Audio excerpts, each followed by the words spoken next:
아무리 강할지라도 우리들의 대장 예수님 앞서가시니 두려 말고 용기 있게 힘써 싸우세.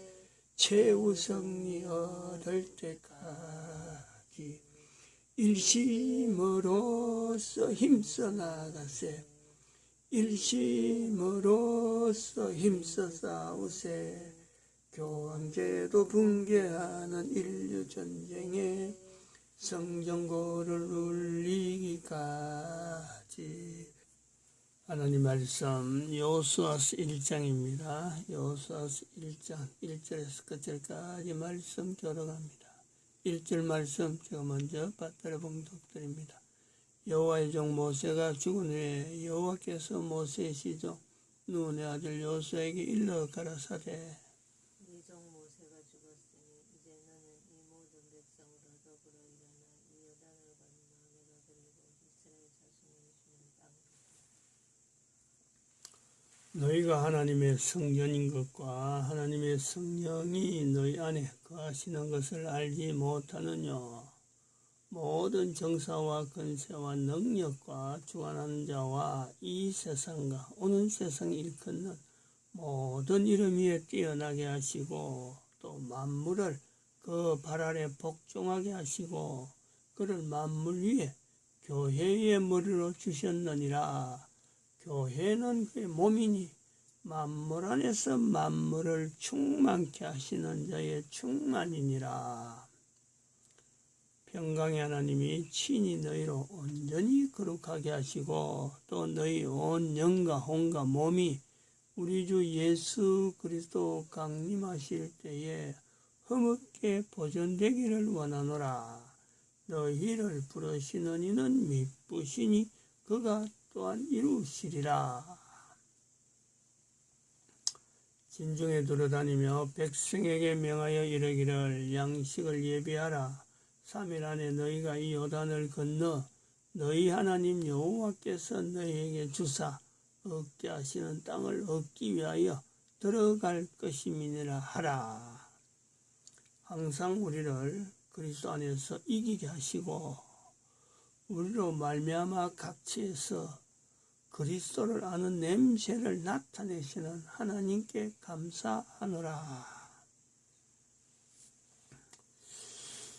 2021년 2월 2일입니다. 2021년 2월 2일. 우리가 만약에 앞으로 대대로 이 글을, 이 내용을 보는 사람도, 시청하는 사람도 마찬가지게 되겠습니다만은, 현재 2021년 2월 2일 날 우리가 지금 만약에 우리가 이승만 대통령 시대에 살았더라면 하는 이런 생각이에요. 우리가 지금 이승만 대통령이 한미방위적 체결 성명서가 나오는데, 예를 들면은 1950년 6.25 사변, 우리가 만약에 그때 살았더라면 하는 가정을 한번 해보는 거죠. 그러면 6.25 사변 속에서 대한민국이 가지고 있는 이 6.25 사변 자체가 대한민국이 앞으로 6.25 사변을 거쳐서 전 세계에 어떤 영향이 있는 국가가 될 것이다. 다시 말하면 전 세계는 각 곳에 흩어져 있더라도 대한민국이 6.25 사변을 맞았으므로 어마어마한 변화가 있을 것이다 라는 것에 대해서 생각을 할 수 있었을까? 우리는 지금 과거에 지나간 역사라고 하면은 그 역사에 대해서 어떤 일이 있었다 하고는 얼마든지 이야기를 됩니다. 그거는 일종의 그런 거는 객관적인 내용이라 그래요. 그런 거는 객관적인 사실이니까 그런 일이 있었지 개인에게 다가오는 객관적인 내용이에요. 그리고 그거는 몰라도 됩니다. 아무런 어떤 내하고 관계가 없는 그런 내용이 될 수가 있어요. 그 객관적인 내용은 그런 거예요.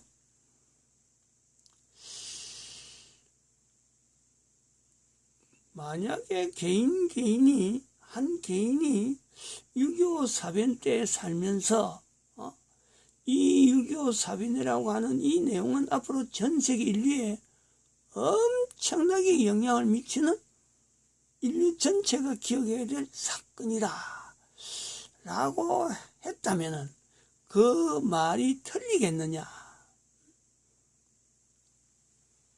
이승만 대통령이 한미방위조약 체결서, 성명서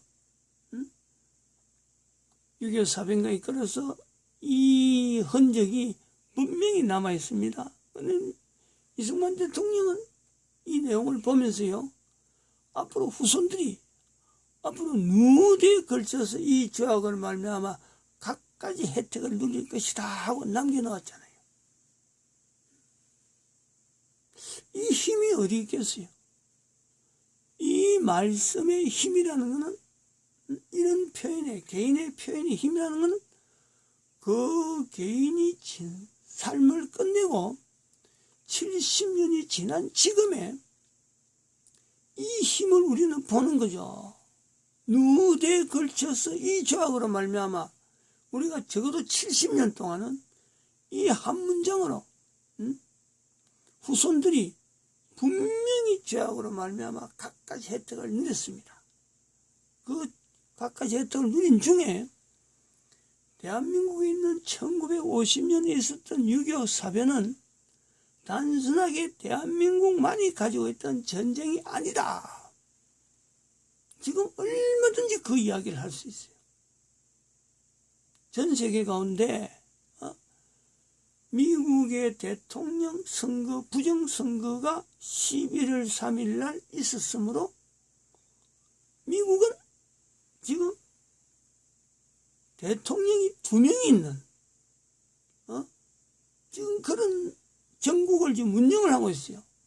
다른 나라가 이걸 알아채리지 못할 정도로 이 흐름이요, 트럼프 대통령에서 정말 신중하게, 긴중하게, 여기 되면 긴중한 진정할 텐데, 진짜 신중하게 신중을 기하면서, 앞으로도 이런 내용들이 미국에 대해서 알아채릴 여러 가지 일들은 한 대통령은 겉으로 드러나서, 해외적으로 여러 가지 행사들, 이 진행은 되는 거는 진행이 될 겁니다.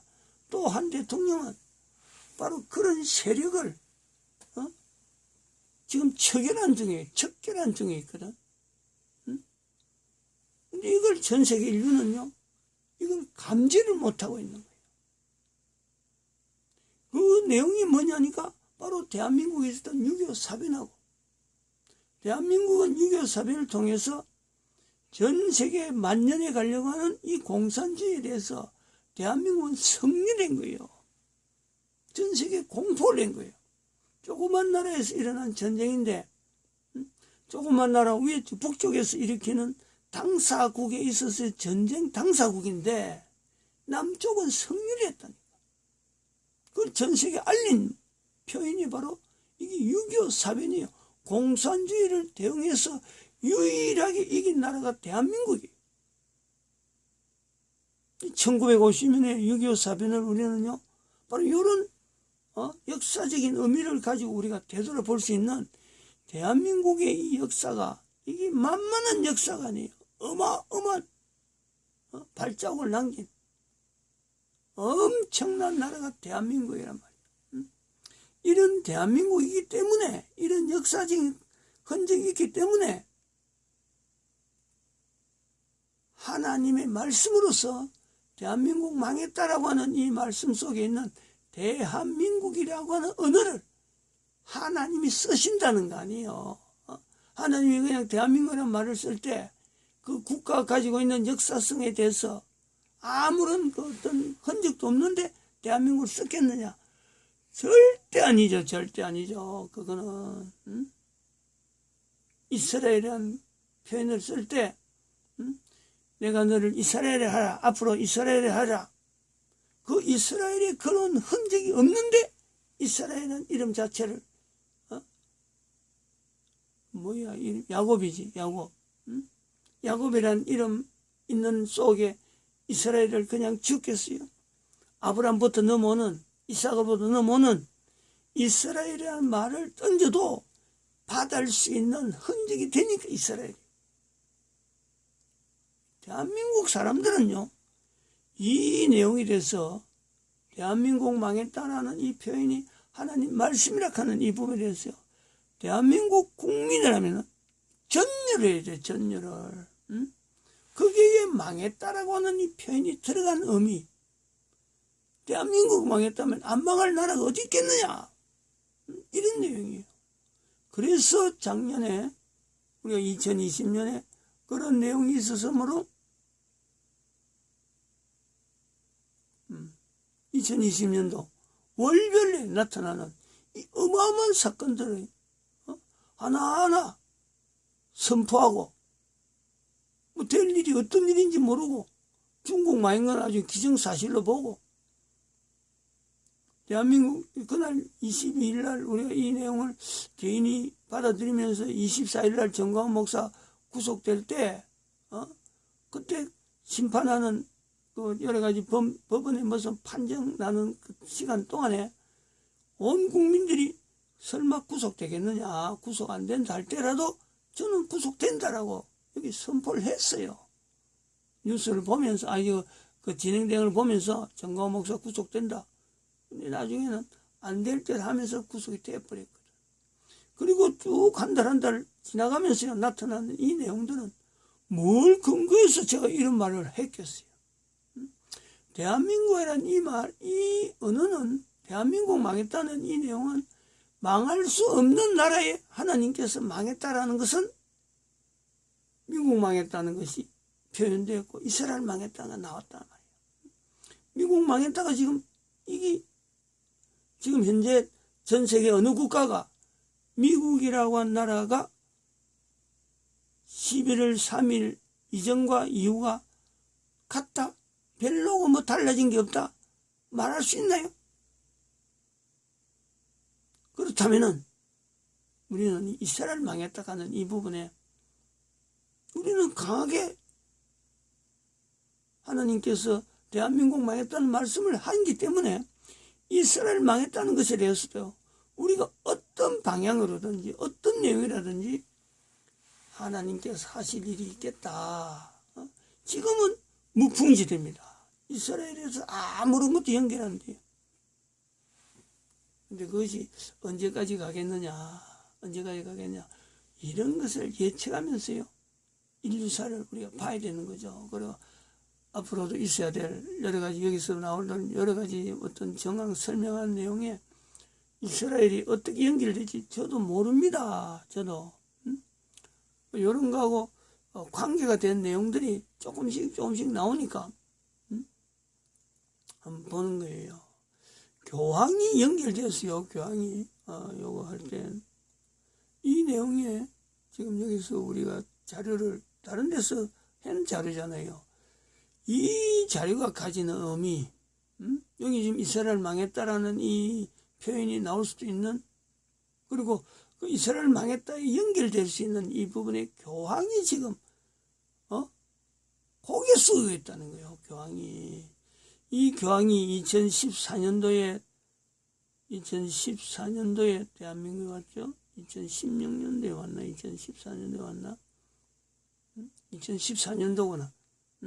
대한민국에 버젓이 고개 당당히 흔들고 또 이 자세로 하얀 옷 입고. 그런데 그 해에 이스라엘을 방문하더라니까 내가 깜짝 놀랐어요. 그 내용을 보고. 어떻게 교황이 이스라엘을 방문하도록 이스라엘에 놔뒀을까? 내가 깜짝 놀랐지. 근데 지금 이 그림이 바로 그런 것을 역으로 생각할 수 있는 엄청난 그림이라니까, 이 사진 자체가. 여기서 이스라엘 망했다가 연결되는 요소가 이 교황하고 관계되는 요소가 나올 때마다 이스라엘이 망했다라는 그 말씀이 어떻게 응해질까 하는 기대를, 나는 기대보다도 어떤 준비, 그런 거를 우리가 준비했는데 이래 봅니다. 한번 봐보시죠. 네.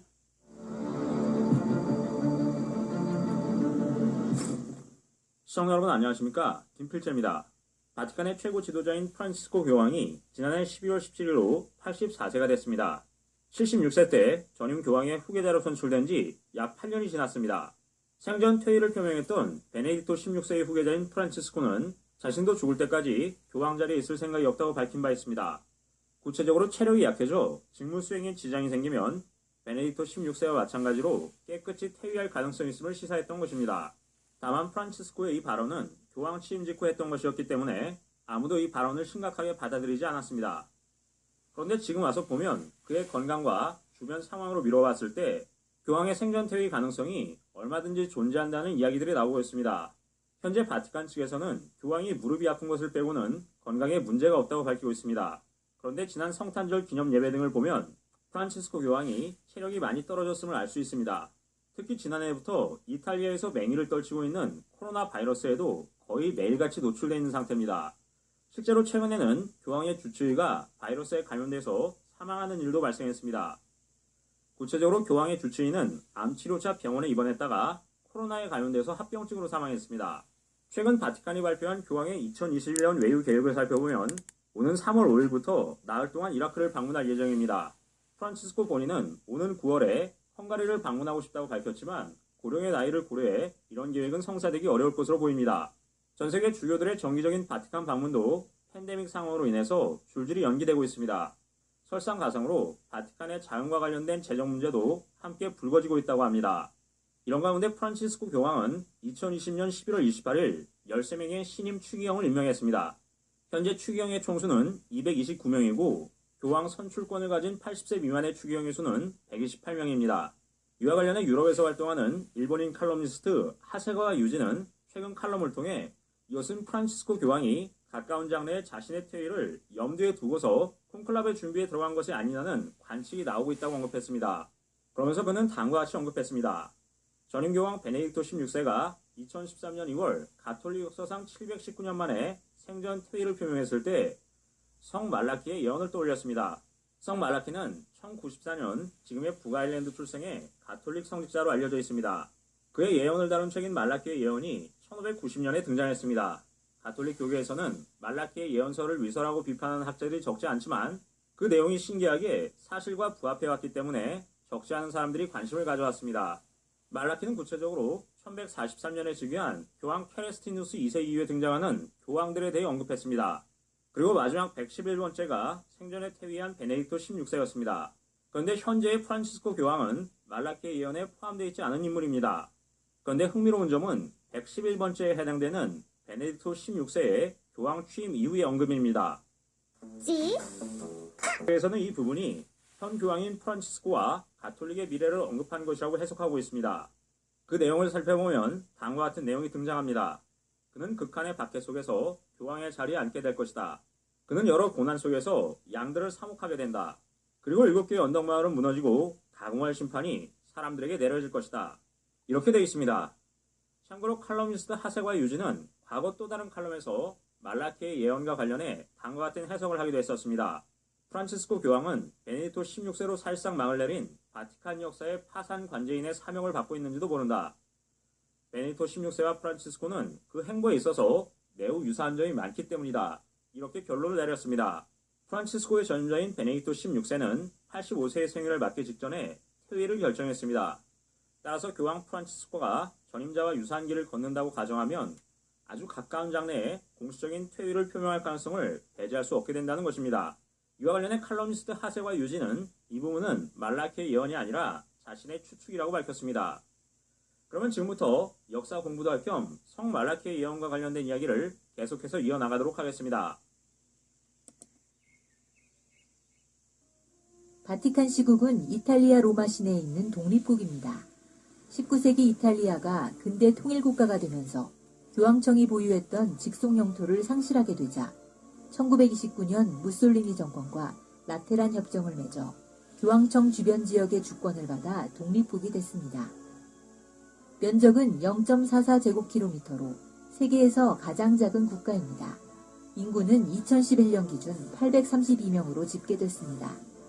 1000명 미만의 적은 숫자지만 인구 밀도는 세계 6위입니다.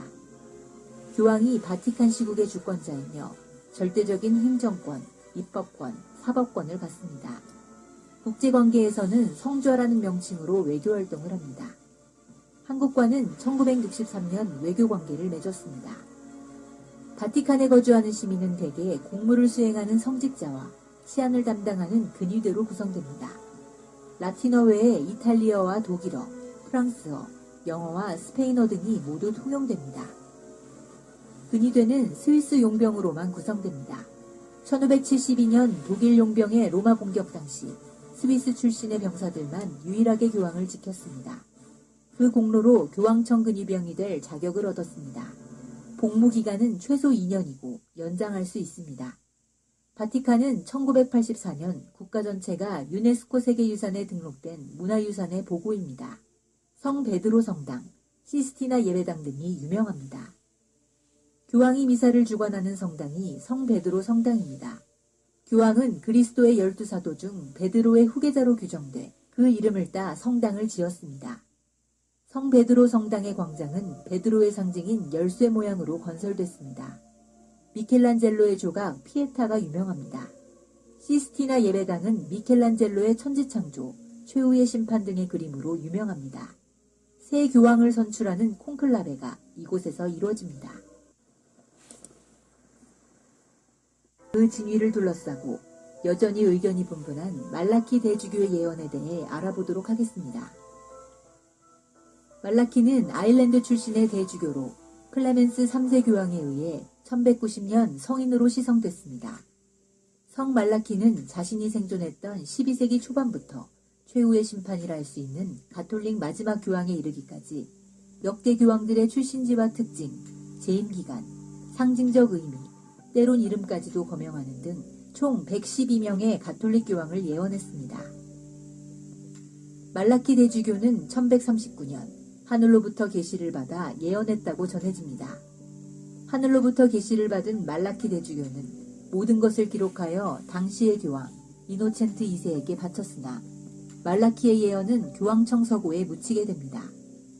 1595년 베네딕토 수도회의 아놀드 드 비용 수사가 말라키의 기록을 발견하였습니다. 아놀드 드 비용 수사는 책을 저술하면서 역대 교황들에 대한 예언이라는 이름으로 말라키의 예언을 수록하면서 성 말라키 예언은 세상에 알려집니다. 참고로 가톨릭의 교황은 초대 베드로 교황부터 현재 프란치스코 교황에 이르기까지 약 2000년의 역사에서 266대 교황이 이어져 왔습니다.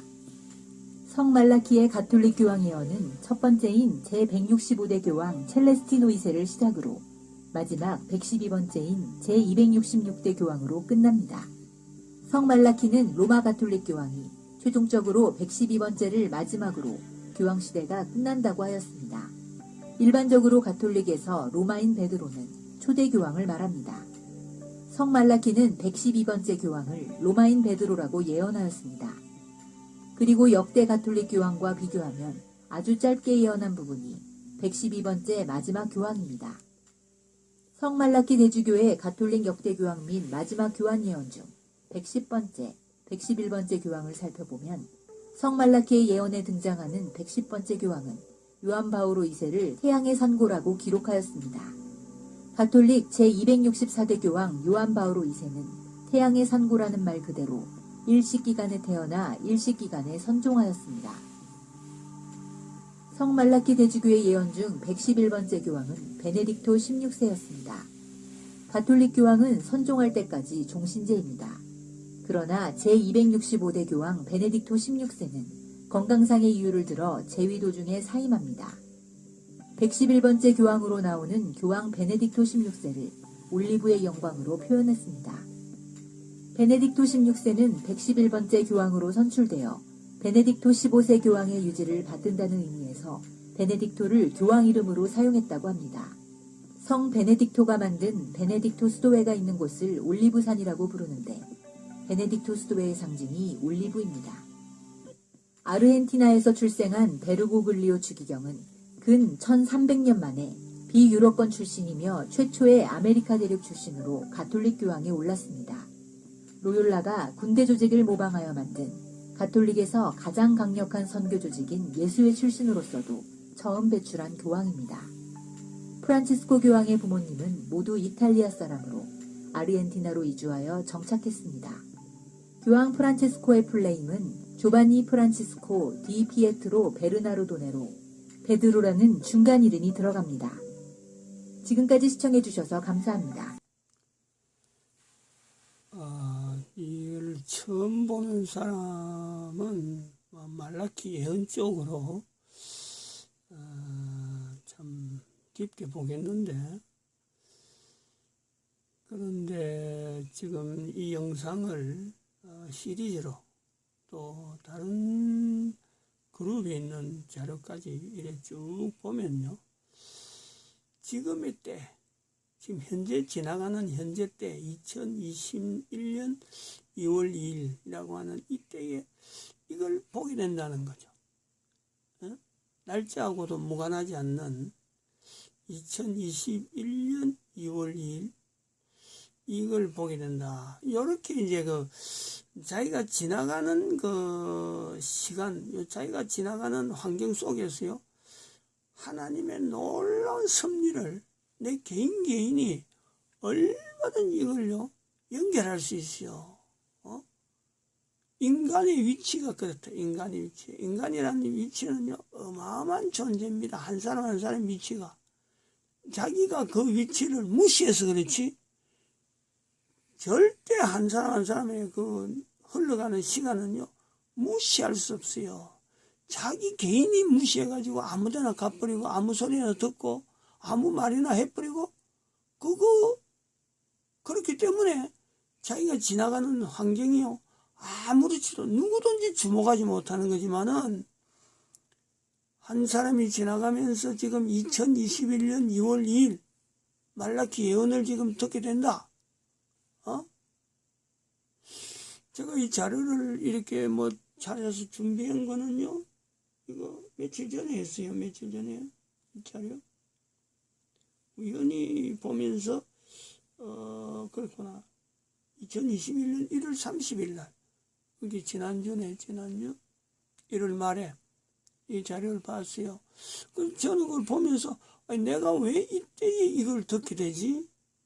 왜 프란치스코 교황일 때 인류 종말 시대를 이야기하면서 또 2020년 작년이잖아요. 작년에 2020년 8월 23일 날 주일입니다. 주일. 그 8월 23일을 제가 안 잡히는 거는 우리 딸의 생일이 그날이야. 딱 같은 날이라서 내가 안 잡혀버리죠. 그때에 이스라엘 그걸 이야기했죠. 교황과의 전쟁. 7월 15일 날 이스라엘 망했다라는 걸 이야기하고 8월 23일 날 그때 8월 15일부터 시작해서 교회에 지금 8월 15일 날 집회 갔다 온 사람들 막 쪼을 그때에 선포를 했어요. 인류 전쟁이다. 전쟁적인 분위기가 그러니까 교황제도 붕괴 인류 전쟁이다 하고 선포한 거죠. 근데 그것을 지금 말라키 예언을 통해서 이 프란시스코가 112번째래. 112번째면서 지금 여기 있잖아요. 교황이 머리를 숙인단 말이에요. 교황이. 이 프란시스코 교황이 112번째 해당되는 교황이라는. 인류는 지금 전쟁 선포를 하고 지금 들어가고 있는 상태예요. 이런 위중한 때를 내 한 사람의 인생 중에서 개인이 지금 보내고 있는 거예요. 이거 받아들이면서 뭔가 하나님께서 지금 내 주변에서 일어나는 이런 자료들에 대해서 보내는 사인이 내가 연결할 때 그냥 이걸 무시할 수 있겠냐? 이승만 대통령을 이야기했습니다만은 이승만 대통령이 방위조약 체결할 때 그 전에 70년 전에 있던 한미 조미 통상제약을 언급하는 그러한 자세 뭐냐는 거예요. 그 중심에 지금 정광훈 목사가 가지고 있는 그 선지자적인 위치, 본인이 선지자란 말을 안 해도 이승만 대통령은 본인이 선지한 말을 안 하더라도 그 속에 이미 대한민국 입국론, 기독교 입국론, 그 자세가 있는 거죠. 우리가 이걸 두고 선지하라 하는 위치를 두려고 하는 거죠. 본인이 표현을 안 했다고 해서 하는 게 아니라, 못하는 게 아니라, 본인이 선지하는 위치를 말은 안 해도 정광훈 목사를 통해서 나는 선지하라, 대한민국 망했다 하는 그 표현을 가지고 이승만 대통령에게 선지자적인 위치를 주려는 거예요. 안 줄 수가 없지. 개인이 지나가는 흐름 속에 지금 여러 가지 사건 속에 되어지는 일들, 하나님께서 인류 전체에 걸쳐서 대한민국을 어떻게 쓰시는지, 6.25 사변하고 연결해서 지금에 넘어오는 이 사태가 대한민국과 무관하지 않는 분명한 자리에 있다는 거예요. 대한민국 인류의 선지자적인 위치가 있음을 한 번 더 강조합니다. 마칩니다.